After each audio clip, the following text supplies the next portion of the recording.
UPPL हान्जानि थाखाय जोबोद मोनसे मोजां खौरां दिनै बारग' EM आरो दिहिरायाव खेबनै MCLA जानाय गणेश सामदास बिथां जाय GSP नि वार्किं प्रेसिडेन्टमोन बिथाङा गावनि गोबां दैदेनगिरिफोरखौ लानानै दिनै UPPL हान्जायाव जइन जादों आरो जों बिथांखौ बरायदों।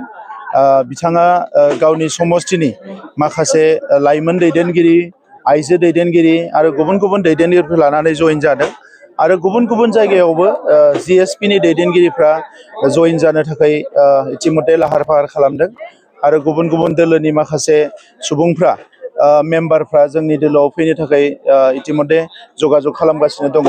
दा बिथाङा जइन जानायनि उनाव दिहिरा ओनसोलाव एबा बिटिआर ओनसोलाव जोंनि दोलोआ जोबोद गोख्रों जागोन आरो बिथाङा जिहेतु गसाइगावनिफ्राय लानानै पर्बतजरानिफ्राय लानानै गासैबो ओनसोलाव खामानि मावदों आरो बिथांखौ बै ओनसोलनि मानसिफ्राबो मोजां मोनो। दा बिथांखौ जोङो गाबोननि गेजेराव जोंनि हान्जानि जोंनि दोलोनि भाइस प्रेसिडेन्ट हिसाबै एपइन्ट होगोन आरो अब्ला बिथाङा जोंनि सासे स्टार केम्पेनार जानानै BTC ओनसोलाव बेरायगोन आरो अब्लानो गोबां जोंनि बिथिङाव जोंहा दोलोआ गोख्रों जाबावगोन आं बेखौ मिजिंथिदों।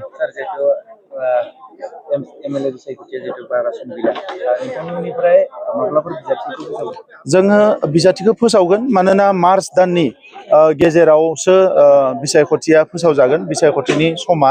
दा नंखायनो जोंनियाव जथेस्थ' सम दोङो। नैबे साननैसोआव जोङो जोंनि ब्लक कमिटियाव प्राइमारि कमिटियाव आरो 15 गासै समष्टियाव जोंनि मेल मिटिंफ्रा सोलिगासिनो दङ। जों बेखौ मोजाङैनो अर्गानाइज खालामबाय थादों। बावैसो लाइमोन हान्जानिफ्राय रेलि जालांबाय, बिनि सिगाङाव माखासे रेलि जादों आरो फैगौ 1 अक्ट'आव जोंहा क'क्राझाराव मोनसे रेलि दङ। गुबुन गुबुन जोंनि दैदेनगिरिफ्रा गासैबो गावबा गावनि ओनसोलफ्राव मिटिं गागासिनो दङ।